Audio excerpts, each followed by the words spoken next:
செய்ய முடியாது, கிட்ட வர முடியாது, தள்ளி விட்டுரும். இப்படி ஒவ்வொரு அணுக்களாக சேர சேர நமக்கு நாம தான் பேர் கொடுத்துட்டே வந்தோம். ஹைட்ரஜன் ஹைட்ரஜன் ஆக்சிஜன் அப்படியே கொடுத்து நமக்கு 92 மூலகம் புரியுதா? இப்ப அந்த 92 மூலகம் சேர்ந்தது ஒரு பூமின்னு வச்சோம். அந்த பூமியில இந்த மூலகத்துல என்னெல்லாம் இருக்குது? ஹைட்ரஜன் இருக்கு, நைட்ரஜன் இருக்கு, ஆக்சிஜன் இருக்கு.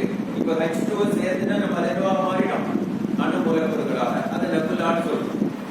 இந்த நெபுலா மூலக்கூறுகள் தான் பனிக்கட்டியாகி அதன் பிறகு கொஞ்சம் கொஞ்சமாக ஆழம் செல்ல என்னவாகும்? அதனுடைய காலத்தால் அது உறைஞ்சு இப்ப இமயமலையில இருக்கிற பனிக்கட்டி ஒரு நீரா ஓடும், இல்லைன்னா அந்த பனிக்கட்டியில் உறைஞ்சு மண்ணாக என்ன செஞ்சுட்டே இருக்கும், மாறிக்கிட்டே இருக்கணும். இப்படிதான் இந்த பூமியில ஒவ்வொரு பொருளும் உருவாகும்.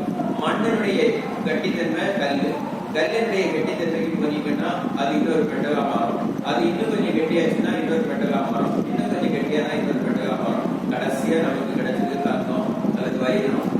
யாராவது வைடூரியம்லாம் இருக்குன்னு சொல்றாங்க, நம்ம யாராவது பார்க்கணுமா? பார்த்ததில்லை. ஆனா வைடூரியம்னு ஒரு பொருள் நமக்கு என்ன செய்யப்படுகிறது, பேசப்படுகிறது. அது ரொம்ப பவர்ஃபுல், ஒளி வீசக்கூடியதாக இருக்கும் அப்படின்லாம் சொல்றாங்க. ஆனா நம்ம யாரும் பார்த்ததில்லை. ஆனா வைரவனையே நம்ம என்ன செய்ய முடிகிறது, பார்க்க. சோ அவ்வளவு இதுல இப்ப நாம எல்லாம் அணிஞ்சிருக்கிற கோல்டு இது 79 மூலப்பொருட்கள 80 பாதரசம். இப்ப நம்முடைய சித்தர்கள் எல்லாம் என்ன பண்ணா, அந்த 80 பாதரசம் அதுல ஒரு மூலப்பொருள் பிடிக்கிட்டு எடுத்து வந்துடும், 79 வந்துடும். இப்ப தங்கமா மாத்திரலாம்னு ஏகப்பட்ட ஆராய்ச்சியெல்லாம் நடத்தினோம். என்ன பண்ண முடியல. சும்மா எவனாவது நான் தங்கமா மாத்துவேன்னு சொல்றேன், ஒன்றும் மாற்ற முடியாது. ஒன்றும் மாற்ற முடியாது. அப்ப யாரும் மாத்தினதா சொன்னாங்களே, அப்படி யாரும் செய்யல. என்ன செய்ய முடியும்னு கேட்டான், இருக்கிற இருப்பை சுத்தப்படுத்தி தூய்மைப்படுத்தினா அதுல இருக்கக்கூடிய ரஸ்ட் பிடிக்கக்கூடிய அந்த மூலப்பொருள் வெளியே போயிடும். அந்த கம்பி ரொம்ப நாள் தூண்டிக்காம கிடக்க எந்த தலைமுறையும் அதைதான் செய்ய முடியும். அந்த ரசாயனத்தை, அந்த ரசவாதத்தை வச்சு என்ன பண்ண முடியாது. ஒரு மெட்டலை இன்னொரு மெட்டலாக என்ன செய்ய முடியாது, மாற்ற முடியும். நான் சொல்றது புரியுதா? அதனாலதான் நிறைய பேர் கடைசியில சொன்னா, நீங்க அதோட போய் மாட்டிக்காதுங்க, யாராவது மாத்தி தரேன்னு சொன்னா பைசா எல்லாம் கொடுக்காதுங்கன்னு சொன்னது அதனாலதான். அது மாற்ற முடியாது, அது தூய்மைப்படுத்த முடியும். தூய்மையான அதுல இருக்க கோல்டு கண்டென்ட் இன்க்ரீஸ் ஆகும். அப்பெல்லாம் அளக்கிற கருவி இல்லை, அதனால அதான் கோல்டுன்னு சொல்லிட்டு போயிட்டோம். இப்ப எல்லாம் என்ன செஞ்சிருவான், நேரம் எடுத்து கொண்டே வச்சிருவான். அதனால இப்ப என்ன செய்ய முடியாது, யாரும் ஏமாத்த முடியாது. சோ அப்ப இப்படி பாருங்க, அப்ப இவ்வளவுதான் இதுல இருக்கக்கூடிய இந்த மூலப்பொருட்கள் தான் மொத்தமே. இதுல இருந்து வந்ததுதான் பஞ்சபூதங்கள் இல்லையா? அதுல இருக்கக்கூடிய மூலப்பொருட்கள் ஒண்ணு தானே. ஆக்சிஜனா இருக்கலாம், அல்லது ஹைட்ரஜனா இருக்கலாம், அல்லது நைட்ரஜனா இருக்கலாம், அல்லது நீரா இருக்கலாம், அல்லது காற்றா இருக்கலாம். அந்த மூலப்பொருட்கள் தான். இந்த பஞ்சபூதங்கள் எங்கேயோ ஒரு இடத்துல இணக்கமான முறையில கூடுங்கிற பொழுது அங்கிருந்து தோன்றுகிறதுதான் ஜீவன்கள். அது உங்களுக்கு 3வது அகத்தறிவில் அல்லது பிரபஞ்சத்தில் அதை பற்றி வளர்க்குவாங்க, தனியா சப்ஜெக்ட். அதெல்லாம் வளர்க்கனா என்னால என்ன செய்ய முடியாது, நிக்க முடியாதுன்னு வச்சுப்போம். சோ நம்ம சப்ஜெக்ட் மட்டும் வரும். அதுல இருந்து ஓரறிவு தாவரம், ஈரறிவாக அது வளர்கிறது, மூவறிவாக, 4 அறிவாக, 5 அறிவாக, 6வது அறிவாக.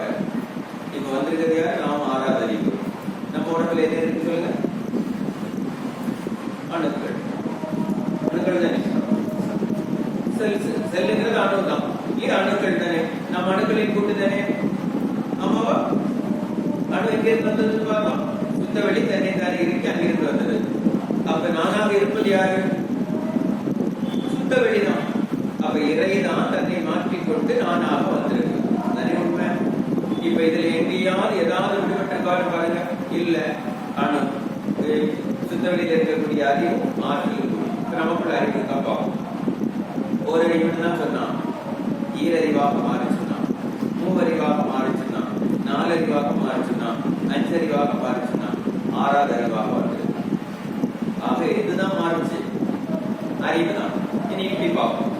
ஆற்றல் இடத்துல நிறைய இருக்கு. கிராமங்கள்லாம் பார்த்தீங்கன்னா அந்த இடத்துல ஜமீன், பண்ணையர் இப்படிலாம் இருப்பாங்க இல்லையா? அந்த ஒரு பெரிய பண்ணை இருக்க வீட்டுக்குள்ள நிறைய மூலப்பொருள் கிடக்கு, நிறைய மாங்காய், தேங்காய், பழம் அப்படி கிடக்கு. 4 பேர் இந்த ரோட்ல போறோம், சொல்றோம், 4 தனிப்பாட்டு பசங்க சொல்லி கிடையாது, அவனோட பேசுறாங்க. என்ன அர்த்தம்? நல்ல வாட்ட சாட்டமா வந்து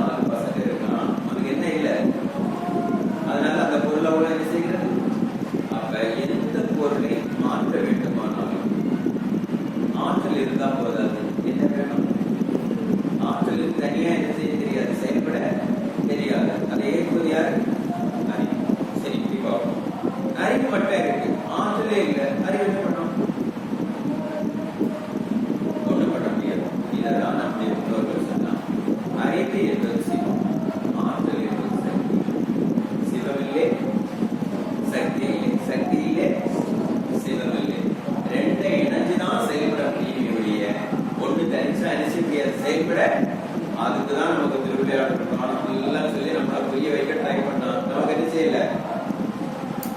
நம்ம கடைசியில கதையை பிடிச்சுக்கிட்டோம். எதை விட்டுட்டோம்? கருத்தை விட்டுட்டோம். புரியுதா உங்களுக்கு? இப்ப என்ன இல்லை அப்படின்னு கேட்டா, சிவம் தனித்து செயல்பட முடியாது. அறிவு இருக்கிறது, ஆற்றல் இருந்தாதான் அதை வச்சு அதை என்ன செய்யும், புதிய பொருட்களை உருவாக்க முடியும். ஆற்றல் இருக்கிறது, அறிவு இருந்தா மட்டும்தான் அதை என்ன செய்ய முடியும், செயல்பட முடியும். இந்த ரெண்டும் தனித்தனியா இருந்தா செயல்பட முடியாது, ரெண்டும் இணைஞ்சிருக்கு. அப்ப இந்த சுத்தவெளியில என்ன இருக்குன்னு கேட்டா, சிவமும் இருக்கு, சக்தியும் இருக்கு. இப்ப புரியுதா உங்களுக்கு? இது ரெண்டுக்கு என்ன கிடையாது? உருவம், அறிவு உருவம் உண்டா? கிடையாது. ஆற்றல் உருவம் உண்டா? கிடையாது. அப்ப இறைவனுக்கு என்ன கிடையாது? உருவம் இல்ல. பாருங்க, உருவம் இல்லாத ரெண்டு பொருட்கள் தன்னை மாற்றிக்கொண்டு வந்து உருவமாக காட்சி தருவதுதான் நான் யாருக்கு தத்துவத்திற்கு விட. புரியுதா உங்களுக்கு? அதான் திருமூலர் எழுதலாம், உருவத்தி நின்று உருவம் புதைக்கும். அதுக்கு என்ன கிடையாது? உருவம் கிடையாது. சோ அதை என்ன செய்தது? அந்த காந்தம் தன்னைத்தானே இறுக்கிக் கொண்டு அது என்னவாக மாறிச்சு? துகளாக. இப்ப ஆவி இருக்கிறது, நீராவி. அதுக்கு என்ன கிடையாது? உருவம் கிடையாது. ஆனா அந்த துளை வச்சு என்னவா மாறிடும்? ஒரு நீராக, நீர் துளிகளாக மாறிடுது. ஆனா அது உருவம் இல்லை. ஆனா என்னவா மாறுகிறது? ஒரு உருவமாக. இல்லையா? அதே போல இந்த பிரபஞ்சத்தில் இருக்கக்கூடிய காந்தத்துக்கும் அறிவுக்கும் உருவம் கிடையாது. ஆனா அது ரெண்டு இணைந்து என்ன செய்கிறது? கொஞ்சம் கொஞ்சமாக இறுக்கி அது துகள்களாக மாறி உருவமாக. அது கீழே நம்மளால பார்க்க முடியாத துகள்கள், கண்டு கெட்டாதது எவ்வளவோ இருக்கு. சின்னதாக சின்னதாக சின்னதாக ஒரு குறிப்பிட்ட ஸ்டேஜில் பார்க்கலாம். ஏதாவது ஒரு கருவியை வச்சு அளக்கலாம். நிலையில மட்டும்தான் நம்ம என்ன செய்யறோம்? பார்க்கணும். அதுக்கு கீழே உள்ளதுக்கெல்லாம் என்ன பார்க்க முடியும்னு சயின்ஸ் இருந்தது. காட் பார்ட்டிகிள்ஸ், அப்புறம் இது இன்னொரு வார்த்தை சொன்னோம், இருட்டு, அதாவது டார்க் மேட்டர்ஸ். என்ன சொல்லி ஃபைலை க்ளோஸ் பண்ணா, that is a dark matter close பண்ணிட்டோம். இது ஃபுல்லா இருட்டா இருக்கு, நம்மளால என்ன செய்ய முடியல, அதுக்குள்ள போக முடியல. அவன் எதிலையும் நம்ம கணக்கெடுத்தான் ஒரு சின்ன துகள் வரையும் பார்க்கணும். அந்த ஒரு பின்னுக்குள்ள எவ்வளவு எனர்ஜி இருக்கும்னு அவனுக்கு பார்க்க தெரியும். அவன் அதுக்காக ஜெர்மன்ல பூமி கடையில் ஒரு பெரிய இதெல்லாம் தோண்டி ஒரு 20 லட்சம் கோடி 30 லட்சம் கோடி செலவு பண்ணி 2 பின்னம் மோத விட்டு பார்த்தாங்க. பெரிய ரிசல்ட் அவனுக்கு என்ன செய்யல, கிடைக்கல. அதனால அந்த ரிசர்ச் அதோட விட்டுட்டான். எக்கச்சக்கம் பணத்தை செலவு பண்ணான். ஆனாலும் அவனுக்கு என்ன தெரியுது அப்படின்னு கேட்டா, இந்த அணுக்களை உடைக்கிற பொழுது நிறைய எனர்ஜி வருது இல்லையா, அதற்கு அணுக்குள்ள கண்டுபிடிச்சு வச்சிருக்கான். அதனால அவன் என்ன நினைச்சுட்டு இருக்கான், அந்த பெருவெடிப்பு தத்துவத்தின் மூலமா இந்த உலகம் உருவாயிருப்பான்னு நினைச்சிட்டு இருக்கு. பட் மகரிஷி என்ன சொல்றாங்க, பெருவெடிப்பு தத்துவத்தின் மூலமாக உருவாயிருக்கு வாய்ப்பு இல்லை. சுத்தவெளியினுடைய சூழ்நிலத்தினால கம்ப்ரஸ் பண்ணப்பட்டு அந்த அழுத்தம் தான் பிற்காலத்துல உடைக்கிற பொழுது என்னவாக வருகிறது சொல்றாரு. இவ்வளவு பெரிய ஆற்றல் களமாக வெடித்து சிதறது அப்படிங்கிறது மகரிஷியுடைய கோட்பாடு. மேபி ஏன்னா அதுக்கப்புறம் பெருவெடிப்பு தத்துவம் எங்கேயாவது நடந்திருக்கான்னு கேட்டா இதுவரையும் இல்லை. அவன் என்ன நினைக்கிறான், சூரியன்ல அப்படிலாம் எரியுது இல்லையா, அதுல வெடிப்பெல்லாம் கேட்குது, அதை வச்சு அப்படிதான் இருந்திருக்குமோ. ஆனா அதுக்கப்புறம் அப்படி ஏதாவது வெடிச்சு சிதறி இந்த துண்டுகளாக மாறி பூமியாக, சந்திரனாக அல்லது வேறு வேற கோள்களாக நடந்திருக்கான்னு கேட்டா அதுவும் நடக்கல. எத்தனையோ தலைமுறையா அவங்க ஆராய்ச்சி பண்ணி பார்த்து அது நடக்கல. But once upon a time அப்படின்னு சொல்றான்.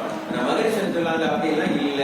இருக்கிற ஆற்றல், அறிவு ரெண்டை இணைந்து மெல்ல மெல்ல தன்னை மாற்றிக்கொண்டு வந்த கதை தான் நாம வந்த கதை. இப்ப இந்த ஒரு அறிவு ஈரறிவாக புழுக்களாக வளர்ந்தது, அடுத்தது பூச்சிகளாக, ஊமரவாக, பரம்பரவாக வந்து கடைசியா நாம வந்திருக்கிறோம். அணுக்கள் தான், சுத்த வெளிதான். நமக்குள்ளே இப்ப நம்மளையும் பாருங்க, நமக்குள்ளே இருக்க அணுக்கள். நம்ம ஒருத்தர் இறந்துட்டோம் வச்சுக்கோங்க, இப்ப என்ன படுக்க வச்சிருக்கு, நான் என் உயிர் போயிடுச்சு. 4 நாள் கழிச்சு பார்த்தா தண்ணி எல்லாம் தனியா போயிடும், காற்று போயிடுச்சு, வெப்பம் போயிடுச்சு, கடைசியா 4 எலும்பு 4 தோலுங்கிறாங்க. இன்னும் ஒரு வாரம் கழிச்சு பாத்தீங்கன்னா அந்த தோல் எல்லாம் போயிடும், 4 எலும்பு மட்டும் கிடக்கும். அதுலயும் இன்னும் ஒரு 10 நாள் கழிச்சு பாத்தீங்கன்னா சின்ன சின்ன எலும்பு எல்லாம் செஞ்சிடும், உருகிடும். கடைசியா அந்த ஒரு 10 எலும்பு கிடக்கும். இது ஒரு 50 வருஷம் 100 வருஷம் என்ன செய்வோம் கிடக்கும், அவ்வளவுதான். இது எல்லாம் எங்கிருந்து வந்து ஒன்று சேர்ந்ததோ மீண்டும் என்ன செய்யும், பிரிஞ்சா அந்த இடத்துக்கே போயிடும். சரிதானே? அப்ப நாம எங்கிருந்து வந்தோமோ அங்கே போய் சேர்வதுதான் நம்முடைய நோக்கம். அது எந்த ரூபத்துல போறோங்கிறது மட்டும்தான் பிரச்சனை. இப்ப நம்முடைய உடம்புக்குள்ள இப்ப நான் யார் அப்படின்னு நீங்க கேட்டுக்கிட்டீங்கன்னா, நான் அணுக்களின் கூட்டு அப்படி சொல்லலாமா? நான் என்னுடைய கூட்டு, அணுக்கள் இப்படி வந்தது இறைத்துகளினுடைய விண்ணினுடைய கூட்டு. பின்ன எப்படி வந்தது? இறைத்துகள் எங்கே போட்டு, இறைத்துகள் எங்கிருந்து வந்தது? இறைவெளியிலிருந்து வந்தது. அப்ப நான் யாரு? இறைவெளியே நானாக இருக்கிறேன். அப்படின்னா எனக்கு கடவுளுக்கு என்ன வித்தியாசம்? ஒரே ஒரு வித்தியாசம். என்ன அப்படின்னு கேட்டா, நான் வந்த வழியில சும்மா வரல. நான் அந்த உலகத்துல வாழறதுக்காக நான் என்ன செய்யறேன்னு கேட்டா, முதல் உயிர் தாவரமா இருக்கிறது வரையும் எந்த பிரச்சனையும் இல்லை. சுத்த வெளியில இருக்கக்கூடிய காற்றையும் ஆக்சிஜனையும் ஒளியையும் எடுத்து எனக்கு வேண்டிய உணவை நான் தயாரிச்சிருக்கேன். அப்ப தாவரத்துக்கு மூலிகைன்னு